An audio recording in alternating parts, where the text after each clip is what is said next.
पिछले कुछ महीनों से पूरे विश्व में बंद देश, खाली गलियां, बिना मुसाफिर के रास्ते 2020 के लिए ये जैसे कायदे से बन गए हैं।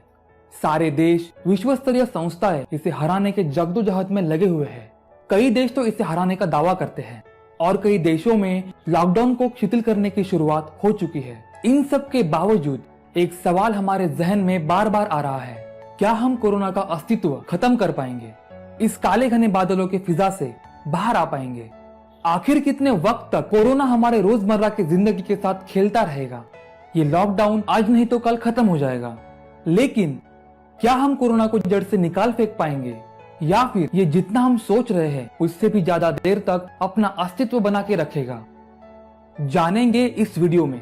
तो नमस्कार दोस्तों, मैं संकेत सावंत आप सबका स्वागत करता हूँ माई इन्फो टाइम के इस नए वीडियो में। इस वीडियो को अंत तक जरूर देखिए, क्योंकि इसमें हम बात करेंगे उन मुद्दों पे जो कोरोना के अस्तित्व से जुड़े हुए हैं। तो इस वीडियो में अंत तक बने रहिए। जैसे जैसे मानव सभ्यता टेक्नोलॉजी में तरक्की करते जा रही है, वैसे वैसे उसका घातक असर प्रत्यक्ष अप्रत्यक्ष रूप से इंसान के शरीर पे हो रहा है। टेक्नोलॉजी के और कारगर होने के साथ साथ मैग्नेटिक वेव्स, रेडिएशन, इनसे हमारा संपर्क बढ़ते जा रहा है और इसका घातक असर आरएनए पे हो रहा है, जो कि इंसान के शरीर की नींव है, और इसके चलते इंसानी शरीर दिन ब दिन कमजोर होते जा रहा है। दवाइयों के नाम पे केमिकल्स की हमें लत लगते जा रही है, और कोरोना जैसी बीमारियां इसका एक उत्तम उदाहरण है। ऐसा नहीं है कि कोरोना ये पहली और आखिरी बीमारी है। इससे पहले भी ऐसे वायरसेस आते रहे हैं और आगे भी वो आते रहेंगे।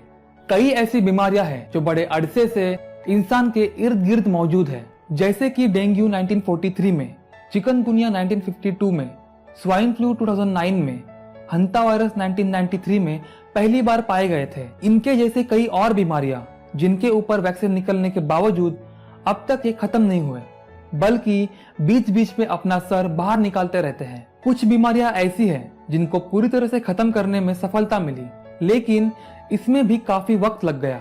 जैसे कि स्मॉल पॉक्स 1500 के दरमियान इस बीमारी से इंसान का पहली बार सामना हुआ, लेकिन कड़े संघर्ष के बाद इससे छुटकारा पाने में 1980 तक का इंतजार करना पड़ा।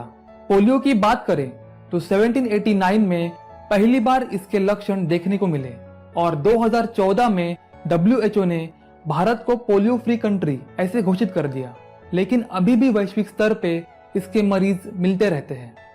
मेरे कहने का मतलब यह है कि वैक्सीन आने के बाद ये लॉकडाउन, सोशल डिस्टेंसिंग, वायरस से डर, ये सब खत्म हो जाएगा, ऐसा सोचना सरासर गलत होगा। हालांकि वैक्सीन आने की वजह से इस पर काफी हद तक काबू पाया जा सकेगा, लेकिन ये पूरी तरह से खत्म हो जाएगा ये हम नहीं कह सकते। जैसे किसी बच्चे के जन्म के बाद उसे टीबी, हेपेटाइटिस जैसे बीमारियों के टीके दिए जाते हैं, फिर भी हर साल इन बीमारियों की वजह से बड़ी संख्या में लोगों को अपने जान से हाथ धोना पड़ता है। इस तरह वैक्सीन आने के बाद भी कोरोना नहीं होगा ये हम नहीं कह सकते।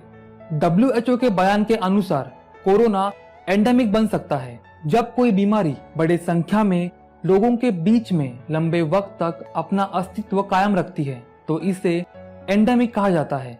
ऐसा हो सकता है कि कोरोना से एक्सपोज हुए लोगों में इसके एंटीबॉडीज तैयार होना शुरू हो जाए और ह्यूमन बॉडी इसे एडॉप्ट कर ले, लेकिन ये काफी लंबी प्रोसेस है, इसमें काफी वक्त लग जाएगा। इस वक्त सारी मानव सभ्यता एक नए दौर से गुजर रही है, जहां से एक नए जीवन शैली की शुरुआत हो रही है।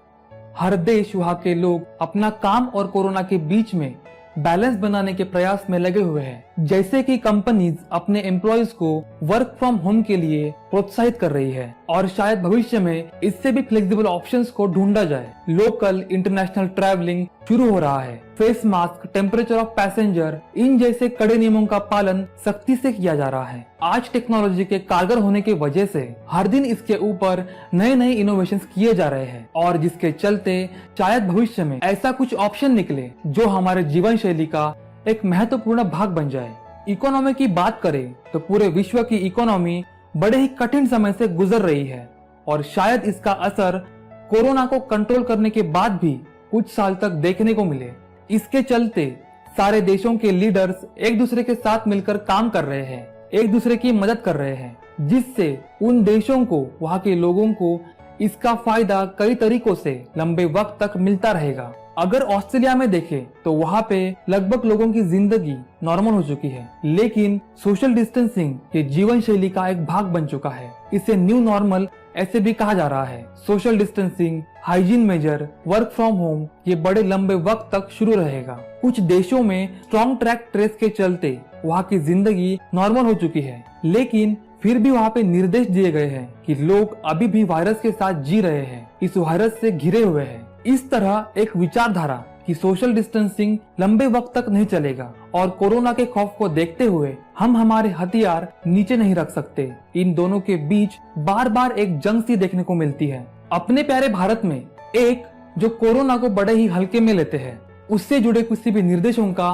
पालन नहीं करते, और दूसरे वो जो इससे डर कर रहते हैं, एक मानसिक तनाव में रहते हैं और इसकी वजह से जहनी बीमारियों का शिकार हो जाते हैं। इन सोच की वजह से कोरोना से चल रही जंग में काफी मुश्किलों का सामना करना पड़ रहा है। इसके लिए बहुत जरूरी है कि अपनी जीवन शैली अच्छी रखें। सरकार ने जो एहतियात बरतने के लिए कहे हैं, इसे सख्ती से फॉलो करें। अगर किसी को कोरोना होता भी है तब भी उसे डरने की कोई जरूरत नहीं है, क्योंकि सरकार ने उठाए हुए ठोस कदमों की वजह से दिन ब दिन इसका रिकवरी रेट बढ़ता जा रहा है। और इसके लिए बेहद जरूरी है कि साइकोलॉजिकल लेवल पे आप मजबूत रहें। छोटी छोटी चीजों का टेंशन लेना, ओवरथिंक करना, कोरोना के डर से बार बार हाथ धोना, कोरोना के खौफ में रहना, इन सब चीजों की वजह से आप जहनी बीमारी का शिकार हो सकते हैं। अगर आप कहीं बाहर से आ रहे हो तो हाथ धोना लाजमी है, लेकिन इन नियमों को एबनॉर्मल तरीके से फॉलो करोगे तो आपको मुश्किल हो सकती है। इसीलिए आप हमारा पिछला वीडियो जरूर देखिए, ये मेंटल हेल्थ के ऊपर है। इसमें हमने बात की है कि किस तरह जहनी बीमारियों को जड़ से निकाल फेंका जा सकता है और जिंदगी को खुशहाल बनाया जा सकता है। इस वायरस की इंटेंसिटी ज्योग्राफिकल कंडीशन पे भी निर्भर होती है। भारत में जो स्ट्रेन पाया जाता है उसकी इंटेंसिटी काफी हद तक कम है। हमारे प्यारे भारत की पॉपुलेशन की बात करें तो लगभग 135 करोड़ आबादी है, जो कि पूरे विश्व की 17.70% है, और पॉपुलेशन डेंसिटी की बात करें तो 464 पर किलोमीटर स्क्वायर इतनी है। हेल्थ केयर इंडेक्स में अपना प्यारा भारत 2019 में पूरे विश्व में 150वें स्थान पर रहा। इन सब के बावजूद हम भारतीय लोगों की इम्यूनिटी अच्छी होने की वजह से कोरोना आउटब्रेक उस स्तर तक नहीं पहुंचा जहां तक वो पहुंच सकता था। अगर हम कंपेयर करें बाकी देशों से तो अभी भी हमारे प्यारे भारत का टेस्टिंग रेट बहुत कम है। बहुत ऐसे लोग हैं जो टेस्ट नहीं करते, एक जो कोरोना को बहुत ही हल्के में लेते हैं और इससे कोई मतलब नहीं रखते, और दूसरे जिनमें कोई सिम्टम्स नहीं दिखते, वो असिम्टोमेटिक होते हैं और जिसकी वजह से उन्हें पता ही नहीं चलता। इन लोगों के जरिए कोरोना सेहतमंद लोगों तक पहुंच जाता है और इसकी वजह से हर स्तर पे हर व्यक्ति की स्क्रीनिंग होना बहुत महत्वपूर्ण है। हालांकि ये बहुत मुश्किल है, लेकिन एक अहम जरिया है इसे खत्म करने का। हमारे भारत सरकार ने कई ठोस कदम उठाए इस जंग को जीतने के लिए, और आरोग्य सेतु ऐप इसका एक उत्तम उदाहरण है। अभी भी लोगों को इसका महत्व नहीं पता, किसी न किसी बात पे इसे क्रिटिसाइज करते रहते हैं, इसे इंस्टॉल तक नहीं करते। कई लोग अपनी सही जानकारी साझा नहीं करते और कई लोगों को ये तक नहीं पता होता कि इसे इस्तेमाल करने के लिए ब्लूटूथ का शुरू रहना महत्वपूर्ण है। कई लोग तो सरकार ने अनिवार्य किया है, बस इसी कारण से फॉर्मेलिटी के तौर पर इसे इस्तेमाल करते हैं। इस प्रकार इन चीजों को लेकर लोगों में समझ न होने की वजह से कोरोना के इस जंग में काफी मुश्किलें आ रही है, और अगर ये ऐसे ही शुरू रहा तो आगे भी आती रहेंगी। जितना हो सके एक दूसरे के संपर्क में कम आना ये काफी मददगार साबित हो सकता है, और उसके लिए जितना हो सके उतना ट्रैवलिंग कम करिए। अगर आप शहर में रहते हैं तो रोजमर्रा की चीजों को एक बार में खरीद के रखिए ताकि आपको बार बार बाहर ना जाना पड़े। अगर मुमकिन है तो अपने टेरेस पे, अपने बगीचे में सब्जियों को लगाइए। अगर आप गांव में रहते हैं तो अपने खेतों में, अपने बगीचों में इन सब्जियों को लगाइए और उसका इस्तेमाल करिए। जिन चीजों की जरूरत नहीं है उसे कम कर दीजिए।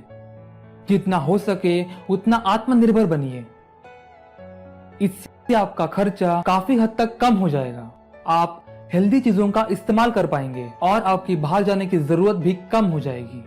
अगर आप कोई चीज खरीद रहे हैं तो प्रयास करिए कि भारतीय बनावट की चीजें खरीदें और लोकल मार्केट को प्राधान्य दें, ताकि लोकल बिजनेसेस और उनके जरिए भारतीय इकोनॉमी को इसका फायदा पहुंचे।